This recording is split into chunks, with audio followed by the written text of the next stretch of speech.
Good evening, and thank you for joining me for another Boring Books for Bedtime. I hope tonight's selection provides all the boredom your busy brain needs to quiet down and let you get some sleep.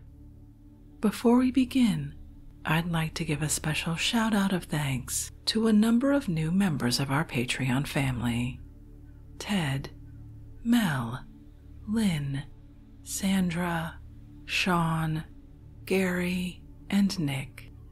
Thank you all so much for becoming members of our Patreon and helping us stay 100% listener supported and ad-free for everyone. It's very much appreciated. If you're interested in supporting this podcast and learning more about the perks available to subscribers, including exclusive episodes and other bonuses heard nowhere else, you'll find a link to Patreon in the show description. You'll also find a link to buymeacoffee.com, where you can support us with a one-time tip, no subscription required. I hope you'll take a moment to check them out. Now, let's read and relax. Find a comfortable spot. Adjust your volume.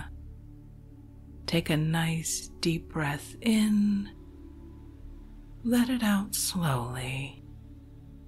And off we go.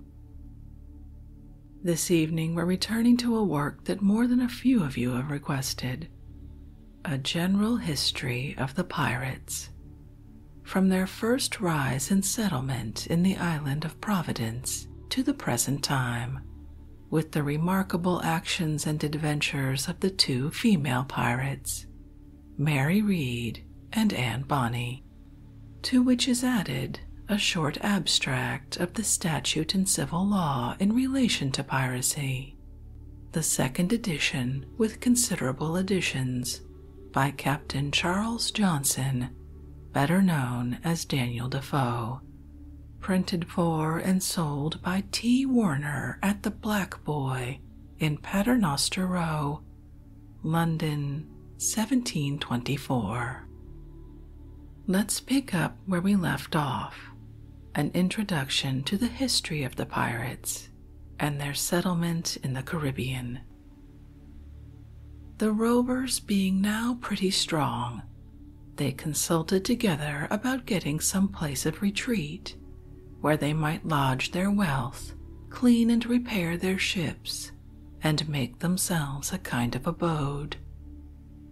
They were not long in resolving, but fixed upon the island of Providence, the most considerable of the Bahama Islands, lying in the latitude of about 24 degrees north and to the eastward of the Spanish Florida.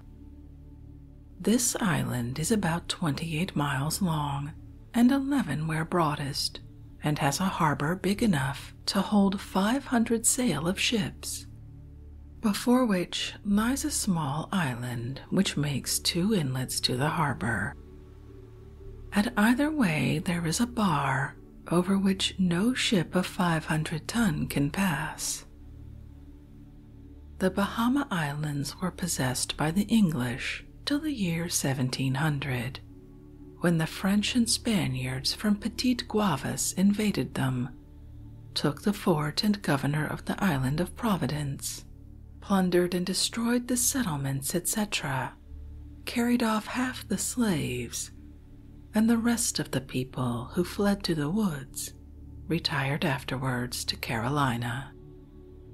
In March 1705, the House of Lords did in an address to Her late Majesty set forth that the French and Spaniards had twice, during the time of the war, overrun and plundered the Bahama Islands, that there was no form of government there, that the harbor of the Isle of Providence might be easily put in a posture of defense, and that it would be of dangerous consequence should those islands fall into the hands of the enemy.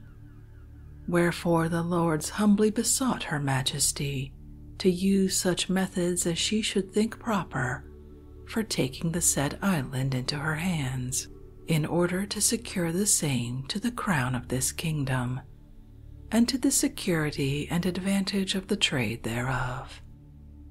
But however it happened, no means were used in compliance to that address, till the English pirates had made Providence their retreat and general receptacle. Then 'twas found absolutely necessary, in order to dislodge that troublesome colony. And information being made by the merchants to the government of the mischief they did and were likely to do, His Majesty was pleased to grant the following order. Whitehall, September 15, 1716. Complaint having been made to His Majesty by a great number of merchants, masters of ships, and others, as well as by several governors of His Majesty's islands and plantations in the West Indies, that the pirates are grown so numerous that they infest not only the seas near Jamaica, but even those of the northern continent of America, and that, unless some effectual means be used, the whole trade from Great Britain to those parts will not be only obstructed, but in imminent danger of being lost. His Majesty has, upon mature deliberation and counsel, been pleased, in the first place, to order a proper force to be employed for the suppressing the said pirates, which force so to be employed is as follows. A list of His Majesty's ships and vessels employed and to be employed at the British governments and plantations in the West Indies. Ship Adventure, 40 guns, now there. Ship Diamond, 40 guns, sailed from hence thither the 5th of the last month. Ship the Ludlow Castle, 40 guns, to carry the governor. Ship the Swift, a sloop, now there. Ship Winchelsea, 20 guns, surveying the coast of the West Indies and then to return home, but during her being at Jamaica is to join the others for security of the trade and intercepting pirates.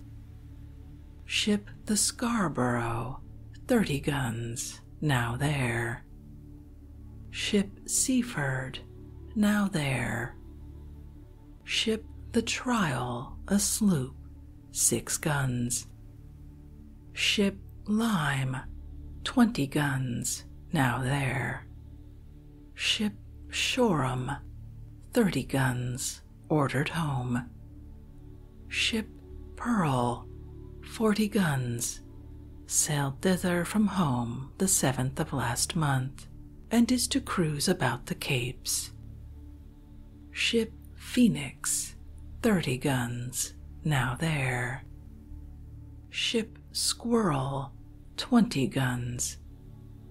Ship Rose, 20 guns, ordered home. Those at Jamaica, Barbados, and the Leeward Islands are to join upon occasion for annoying the pirates and the security of the trade, and those at New England, Virginia, and New York are to do the like. Besides these frigates, 2 men of war were ordered to attend Captain Rogers, late commander of the 2 Bristol ships, called the Duke and Duchess, that took the rich Acapulco ship and made a tour round the globe. This gentleman received a commission from His Majesty to be governor of the island of Providence, and was vested with power to make use of all possible methods for reducing the pirates. And that nothing might be wanting, he carried with him the king's proclamation of pardon to those who should return to their duty by a certain time. The proclamation is as follows. By the king, a proclamation for suppressing of pirates. George R. Whereas we have received information that several persons, subjects of Great Britain, have since the 24th day of June, in the year of our Lord 1715, committed divers piracies and robberies upon the high seas, in the West Indies or adjoining to our plantations, which hath and may occasion great damage to the merchants of Great Britain and others trading into those parts. And though we have appointed such a force as we judge sufficient for suppressing the said pirates, yet the more effectually to put an end to the same, we have thought fit, by and with the advice of our Privy Council, to issue this our royal proclamation. And we do hereby promise and declare that in case any of the said pirates shall on or before the 5th of September, in the year of our Lord 1718, surrender him or themselves to one of our principal secretaries of state in Great Britain or Ireland, or to any governor or deputy governor of any of our plantations beyond the seas, every such pirate and pirates so surrendering him or themselves as aforesaid shall have our gracious pardon of and for such his or their piracy or piracies by him or them committed before the 5th of January next ensuing. And we do hereby strictly charge and command all our admirals, captains, and other officers at sea, and all our governors and commanders of any forts, castles, or other places in our plantations, and all other of our officers civil and military, to seize and take such of the pirates who shall refuse or neglect to surrender themselves accordingly. And we do hereby further declare that in case any person or persons, on or after the 6th day of September 1718, that in case any person or persons, on or after the 6th day of September 1718, shall discover or seize, or cause or procure to be discovered or seized, any one or more of the said pirates, so refusing or neglecting to surrender themselves as aforesaid, so as they may be brought to justice and convicted of the said offense, such person or persons so making such discovery or seizure, or causing or procuring such discovery or seizure to be made, shall have and receive as a reward for the same, viz., for every commander of any private ship or vessel, the sum of £100, for every lieutenant, master, boatswain, carpenter, and gunner, the sum of £40, for every inferior officer, the sum of £30, and for every private man, the sum of £20.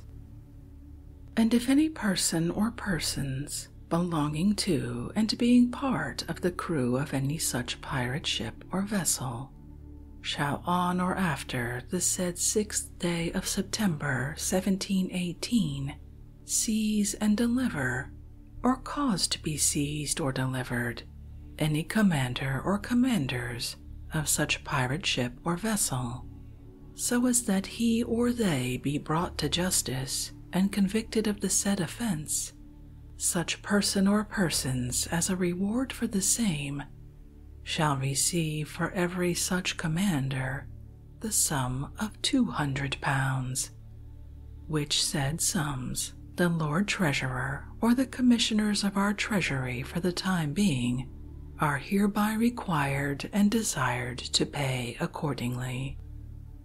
Given at our court at Hampton Court, the 5th day of September 1717, in the 4th year of our reign. God save the King. Before Governor Rogers went over, the proclamation was sent to them, which they took as Teague took the covenant. That is, they made prize of the ship and proclamation too. However, they sent for those who were out a-cruising, and called a general council, but there was so much noise and glamour that nothing could be agreed on. Some were for fortifying the island to stand upon their own terms, and treating with the government upon the foot of a commonwealth. Others were also for strengthening the island for their own security, but were not strenuous for these punctilios, so that they might have a general pardon without being obliged to make any restitution, and to retire with all their effects to the neighboring British plantations. But Captain Jennings, who was their commodore, and who always bore a great sway among them, being a man of good understanding and a good estate, before this whim took him of going a-pirating, resolved upon surrendering without more ado to the terms of the proclamation, which so disconcerted all their measures that the Congress broke up very abruptly without doing anything. And presently Jennings, and by his example about 150 more, came in to the governor of Bermudas, and had their certificates, though the greatest part of them returned again like the dog to the vomit. The commanders who were then in the island, besides Captain Jennings above mentioned, I think were these: Benjamin Hornigold, Edward Teach, John Martel, James Fife, Christopher Winter, Nicholas Brown, Paul Williams, Charles Bellamy, Oliver LaBouche, Major Penner, Edward England, T. Burgess, Thomas Coughlin, Richard Sample, Charles Vane, and 2 or 3 others. Hornigold, Williams, Burgess, and LaBouche were afterwards cast away, Teach and Penner killed, and their crews taken, James Fife killed by his own men, Martel's crew destroyed, and he forced on an uninhabited island, Coughlin, Sample, and Vane hanged, Winter and Brown surrendered to the Spaniards at Cuba, and England lives now at Madagascar. In the month of May or June 1718, Captain Rogers arrived at his government with 2 of His Majesty's ships, and found several of the above-said pirates there, who upon the coming of the men of war, all surrendered to the pardon, except Charles Vane and his crew, which happened after this manner. I have before described the harbor to have 2 inlets, by means of a small island lying at the mouth of it, at one of which both the men of war entered, and left the other open, so that Vane slipped his cable, set fire to a large prize they had there, and resolutely put out, firing at the men of war as he went off. As soon as Captain Rogers had settled himself in his government, he built a fort for his defense, and garrisoned it with the people he found upon the island. The quondam pirates, to the number of 400, he formed into companies, appointed officers of those whom he most confided in, and then set about to settle a trade with the Spaniards in the Gulf of Mexico. In one of which voyages, Captain Burgess above mentioned died, and Captain Hornigold, another of the famous pirates, was cast away upon rocks a great way from land and perished, but 5 of his men got into a canoe and were saved. Captain Rogers sent out a sloop to get provisions, and gave the command to one John Augur, one of the pirates, who had accepted of the act of grace. In their voyage they met with 2 sloops, and John and his comrades, not yet forgetting their former business, made use of their old freedom and took out of them in money and goods to the value of about £500.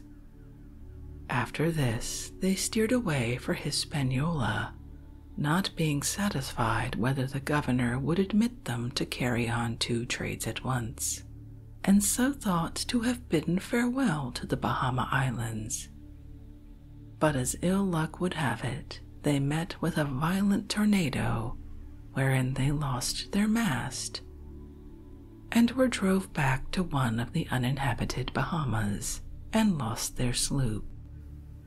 The men got all ashore, and lived up and down in the wood for a little time, till Governor Rogers, happening to hear of their expedition and where they had got to, sent out an armed sloop to the aforesaid island, the master of which, with good words and fair promises, got them on board, and brought them all to Providence, being 11 persons, 10 of which were tried at a court of admiralty, convicted and hanged by the others' evidence, in the sight of all their former companions and fellow thieves.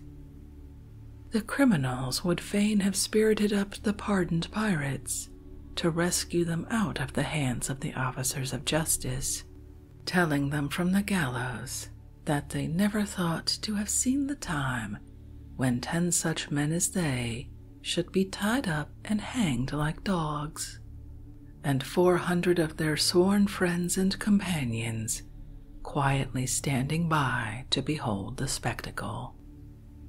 One Humphrey Morris urged the matter further than the rest, taxing them with pusillanimity and cowardice, as if it were a breach of honor in them not to rise and save them from the ignominious death they were going to suffer.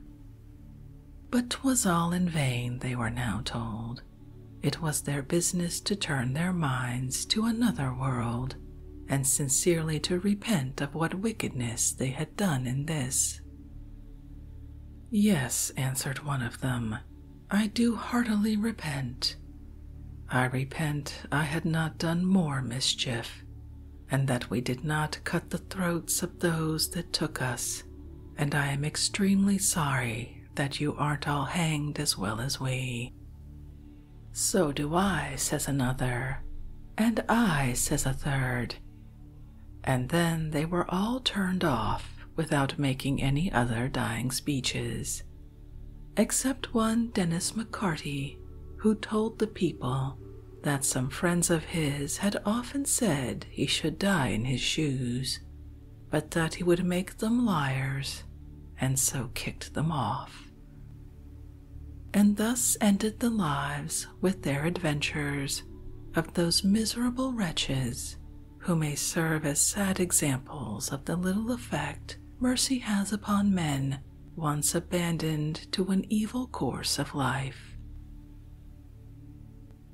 Chapter 1 of Captain Avery and his crew. None of these bold adventurers were ever so much talked of for a while as Avery. He made as great a noise in the world as Merivale does now, and was looked upon to be a person of as great consequence.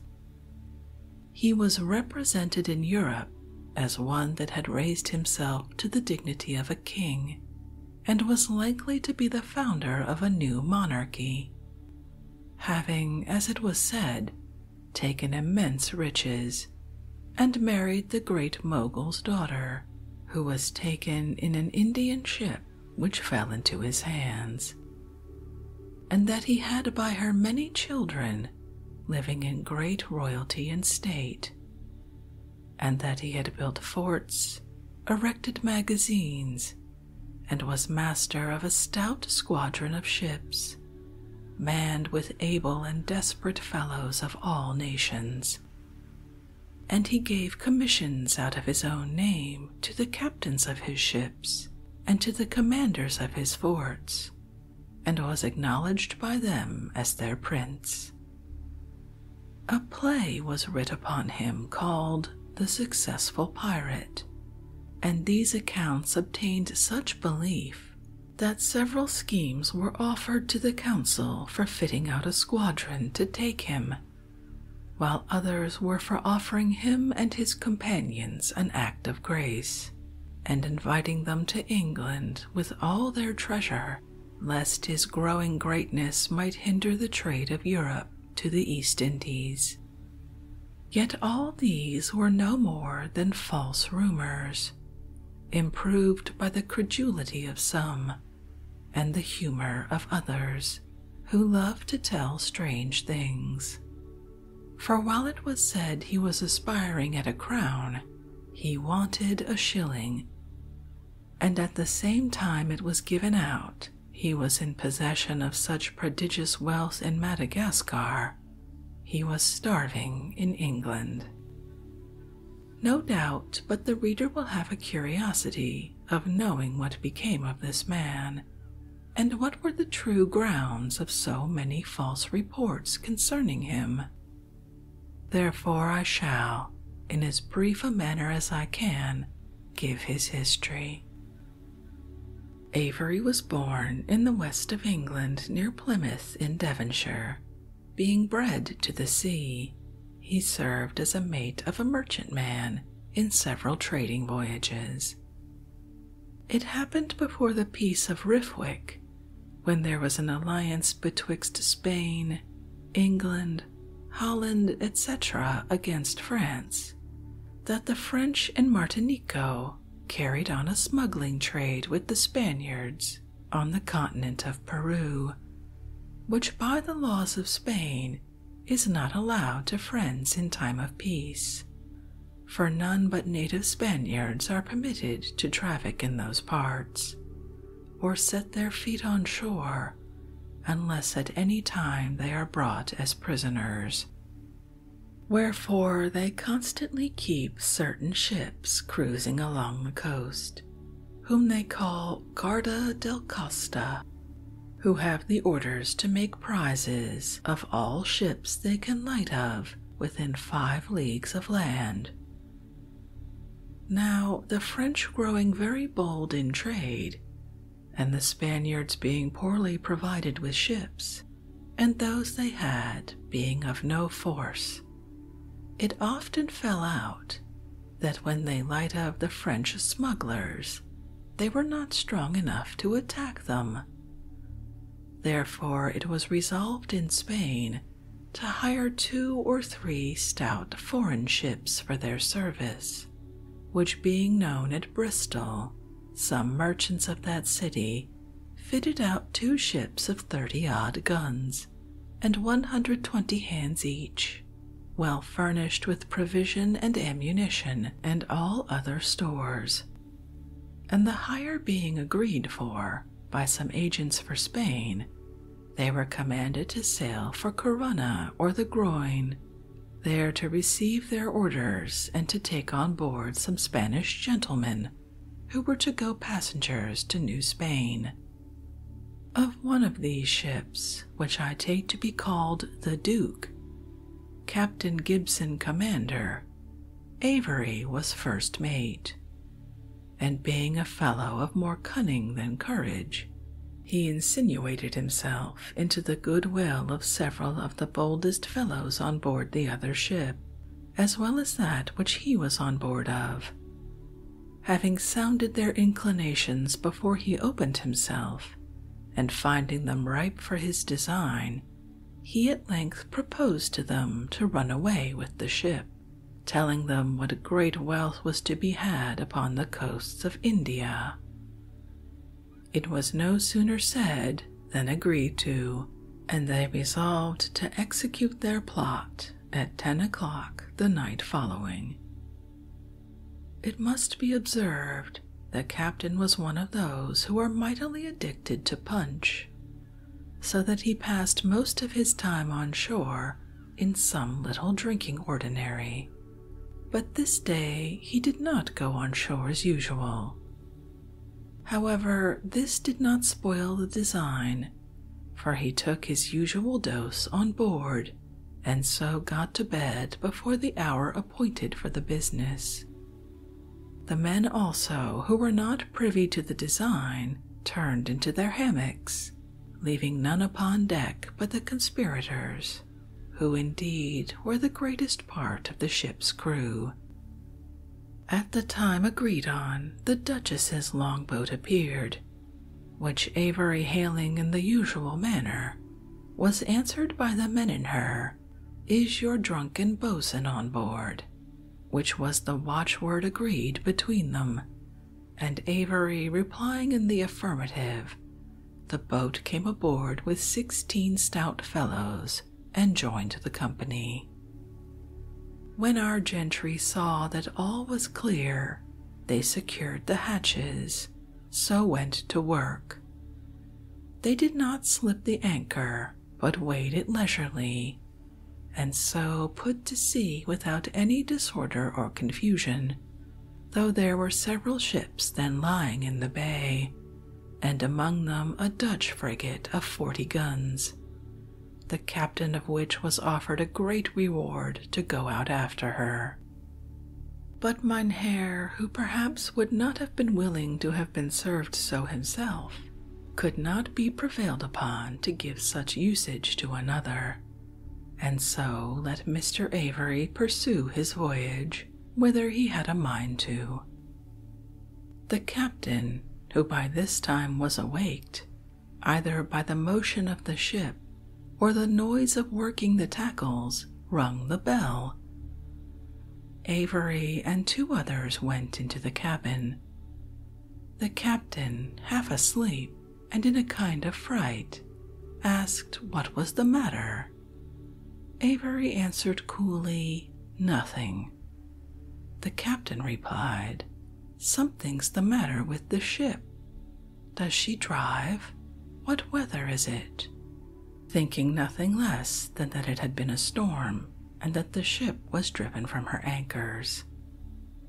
"No, no," answered Avery. "We're at sea with a fair wind and good weather." "At sea," says the captain. "How can that be?" "Come," says Avery, "don't be in a fright, but put on your clothes and I'll let you into a secret.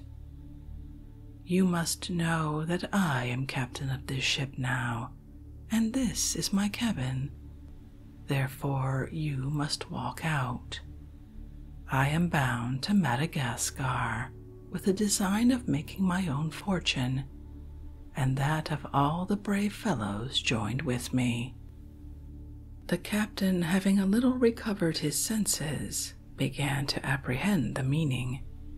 However, his fright was as great as before, which Avery perceiving, bade him fear nothing, for, says he, if you have a mind to make one of us, we will receive you, and if you'll turn sober and mind your business, perhaps in time I may make you one of my lieutenants. If not, here's a boat alongside, and you shall be set ashore. The captain was glad to hear this, and therefore accepted of his offer. And the whole crew being called up to know who was willing to go on shore with the captain, and who to seek their fortunes with the rest, there were not above 5 or 6 who were willing to quit the enterprise, wherefore they were put into the boat with the captain that minute, and made their way to the shore as well as they could. They proceeded on their voyage to Madagascar, but I do not find they took any ships in their way. When they arrived at the northeast part of that island, they found 2 sloops at anchor, who, upon seeing them, slipped their cables and run themselves ashore, the men all landing and running into the woods. These were 2 sloops which the men had run away with from the West Indies, and seeing Avery, they supposed him to be some frigate sent to take them, and therefore, not being of force to engage him, they did what they could to save themselves. He guessed where they were, and sent some of his men on shore to let them know they were friends, and to offer they might join together for their common safety. The sloop's men were well armed and had posted themselves in a wood, with sentinels just on the outside, to observe whether the ship landed her men to pursue them, and they, observing only 2 or 3 men to come towards them without arms, did not oppose them. But having challenged them, and they answering they were friends, they led them to their body, where they delivered their message. At first they apprehended it was a stratagem to decoy them on board, but when the ambassadors offered that the captain himself, and as many of the crew as they should name, would meet them on shore without arms, they believed them to be in earnest, and they soon entered into a confidence with one another, those on board going on shore, and some of those on shore going on board. The sloop's men were rejoiced at the new ally, for their vessels were so small that they could not attack a ship of any force, so that hitherto they had not taken any considerable prize. But now they hoped to fly at high game. And Avery was as well pleased at this reinforcement, to strengthen them for any brave enterprise. And though the booty must be lessened to each by being divided into so many shares, yet he found out an expedient not to suffer by it himself, as shall be shown in its place. Having consulted what was to be done, they resolved to sail out together upon a cruise, the galley and the 2 sloops. They therefore fell to work to get the sloops off, which they soon effected, and steered towards the Arabian coast. Near the river Indus, the man at the masthead spied a sail, upon which they gave chase, and as they came nearer to her, they perceived her to be a tall ship, and fancied she might be a Dutch East Indiaman homeward bound. But she proved a better prize. When they fired at her to bring to, she hoisted Mogul's colors, and seemed to stand upon her defense. Avery only cannonaded at a distance, and some of his men began to suspect that he was not the hero they took him for.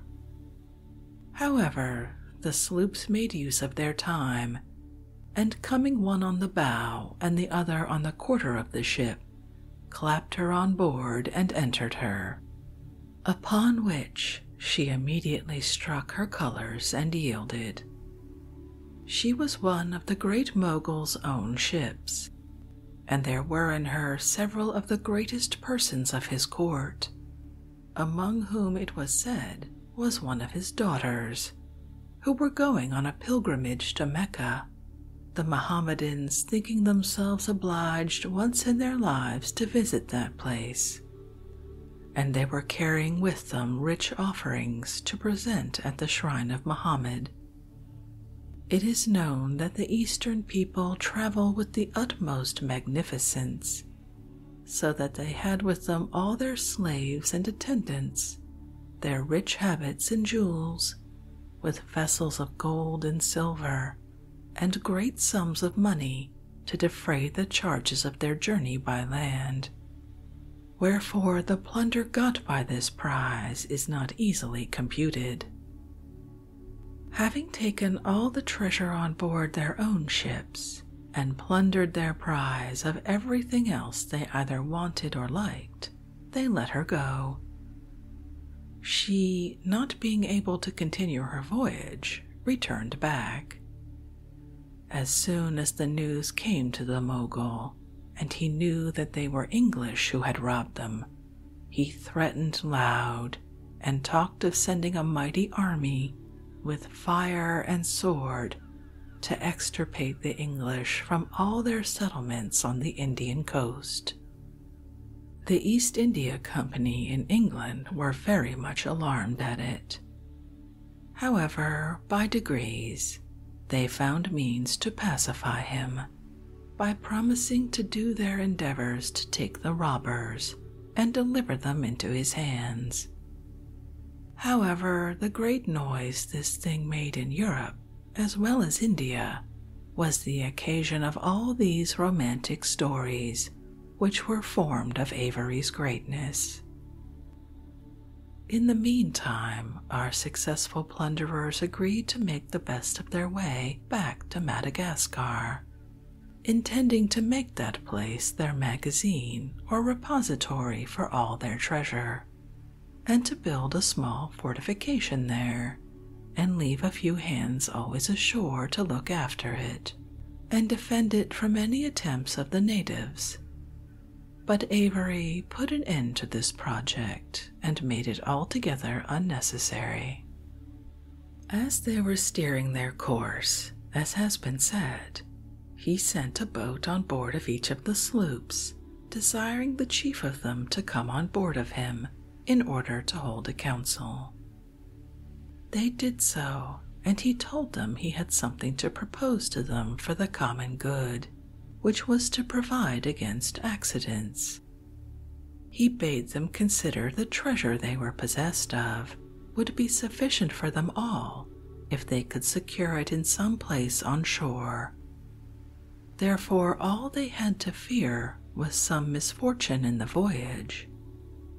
He bade them consider the consequences of being separated by bad weather, in which case the sloops, if either of them should fall in with any ships of force, must be either taken or sunk, and the treasure on board her lost to the rest, besides the common accidents of the sea. As for his part, he was so strong, he was able to make his party good with any ship they were like to meet on those seas, that if he met with any ship of such strength that he could not take her, he was safe from being taken, being so well manned. Besides, his ship was a quick sailer and could carry sail when the sloops could not.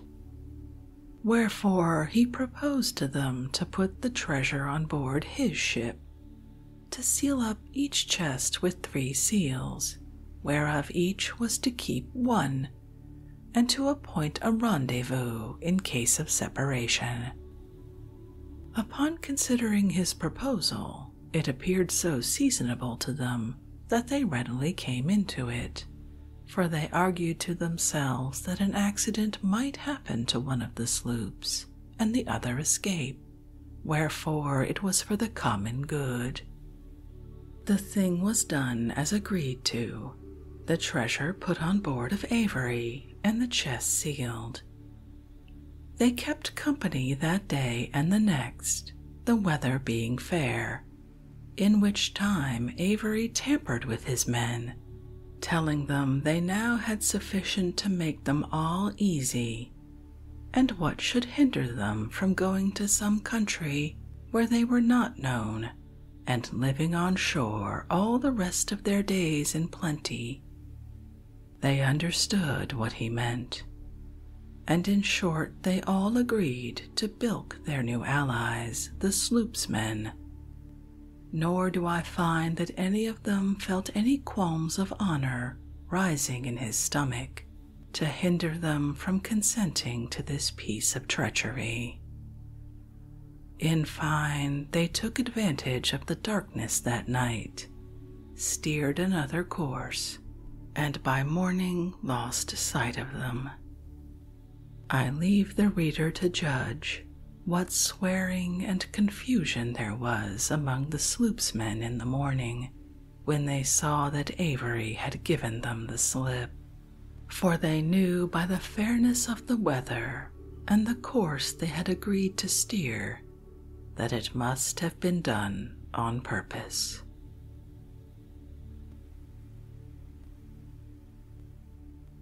And with that touch of treachery, I think we'll end this evening's reading from A General History of the Pirates by Daniel Defoe, a book that pretty much defined every stereotype of pirates we have today, If you'd like to read this work for yourself, as always, I'll leave a link to a free ebook from Project Gutenberg in the show description.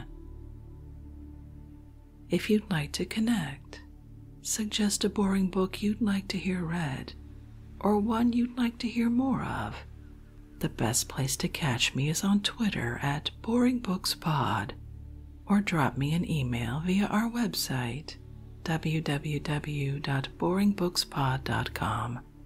I really love hearing from you. Thank you so much for joining me for this evening's reading. Until our next boring book, good night.